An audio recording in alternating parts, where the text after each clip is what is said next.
آپ صلی اللہ علیہ وسلم جب مدینہ میں داخل ہوئے تھے نا، یہاں سے داخل ہوئے تھے، وہ اس لیے اس ثنیات الوداع طلع البدر نشید میں آپ نے سنا ہوگا نا، ہاں تو ثنیات کہتے ہیں ٹیڑھی میڑھی جگہ کو. ہاں اگر ایک لوہا بھی ٹیڑھا ہوگا کہیں سے تو اس کو کہیں گے اس کے درمیان میں ثنیہ ہے.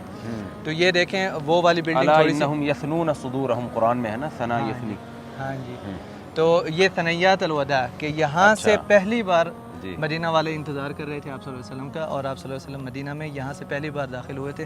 جو لوگ دیکھ رہے ہیں ان کے لیے یہاں پر یہ مسجد بنی عنیف ہے، جو کچھ سیکنڈز میں انشاءاللہ ہم یہاں پر جائیں گے، اور ساتھ ہی مزرع المستظل ہے.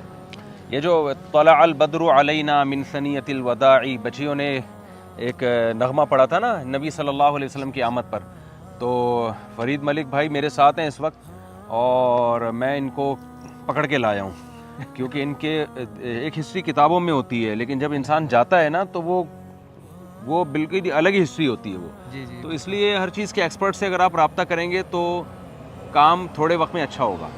یہ بڑے ماشاءاللہ ہسٹری کے ایکسپرٹ ہیں. مجھے کل انہوں نے مکہ میں بھی کافی گھمایا، مدینہ میں بھی ماشاءاللہ. تو مستند لوگوں کا ملنا بڑا مشکل ہوتا ہے. تو یہ وہ لوکیشن ہے خاص، جیسا کہ فرید بھائی بتا رہے ہیں کہ جہاں سے رسول اللہ صلی اللہ علیہ وسلم جب مکہ سے مدینہ ہجرت کرتے ہوئے تشریف لا رہے تھے تو یہاں بچیوں نے آپ کا استقبال کیا تھا. تو آگے کنٹینیو کریں. اس کے ہی پیچھے یہاں پر ایک تو مسجد بنی عنیف ہے جہاں پر ہم لوگ ابھی جائیں گے. اس طرف آئیں، یہ ہے باغ، اور اس باغ میں ایک جگہ ہے، ابھی آج کل یہ بند ہے کیونکہ اس پہ ترقیاتی کام ہو رہا ہے. جی، تو اس باغ کا نام ہے مزرع المستظل. مزرع المستظل، المستظل، جہاں پر آپ صلی اللہ علیہ وسلم آ کر بیٹھے تھے، اور حضرت ابو بکر صدیق رضی اللہ عنہ نے ان کے اوپر ظل جی سایہ دیا کیا. تھا. تو وہاں سے مدینہ والوں کو پتہ چلا، اسی وجہ سے اس کا نام المستظل، المستظل. اور مزرعہ اسی کے کھیتی. ساتھ جی مزرعہ یعنی کہ ایک باغ کہہ سکتے ہیں. جی کھیتی اور باغ. وہاں پر ایک کنواں بھی ہے مزرعہ المستظل میں جس کا نام ہے بیر عدق.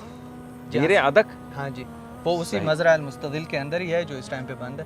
اور وہاں پر کیا نام ہے اپنا آپ صلی اللہ علیہ وسلم نے اس کنویں سے پانی بھی پیا. یہ آپ پرانی سی عمارت دیکھ رہے ہیں، ذرا بتائیں آپ اس کے بارے میں.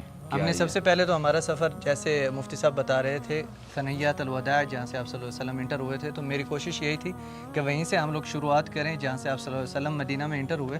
تو وہ جگہ آپ لوگوں نے دیکھ لی ہے. ابھی ہم لوگ بالکل اس کے پیچھے ہی ہیں. ایک تو اس کے پیچھے مزرعہ المستظل ہے جس کے بارے میں تھوڑی دیر پہلے آپ کو بتایا اور دور سے دکھایا ہے. اس کے علاوہ یہ مسجد تھی مسجد بنی عنیف. یہاں پر حضرت طلحہ بن براء رضی اللہ عنہ جو کہ عمرو بن عوف قبیلہ سے تھے، ان کا گھر تھا یہاں پر. عامر بن عوف قبیلہ، عامر بن عوف. تو یہاں پر ایک چھوٹی سی بستی تھی. جب آپ صلی اللہ علیہ وسلم انٹر ہوئے تھے تب اتنی بستی نہیں تھی، لیکن بعد میں یہاں پر بالکل چھوٹی سی بستی بن گئی. تو حضرت طلحہ بن براء رضی اللہ عنہ سے ملنے آپ صلی اللہ علیہ وسلم یہاں پر آیا کرتے تھے.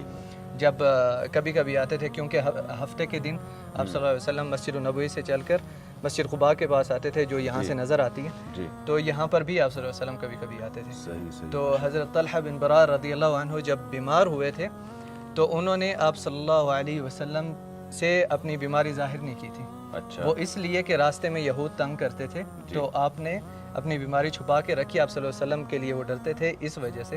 تو آپ صلی اللہ علیہ وسلم کو ان کی وفات کا بعد میں ذکر ہوا، یعنی کہ پہلے ان کو پتہ بھی نہیں چلا. یہ اسی جگہ پر مسجد عمر بن عبدالعزیز رحمۃ اللہ علیہ نے بنوائی تھی جہاں جہاں آپ صلی اللہ علیہ وسلم نے نماز پڑھی تھی.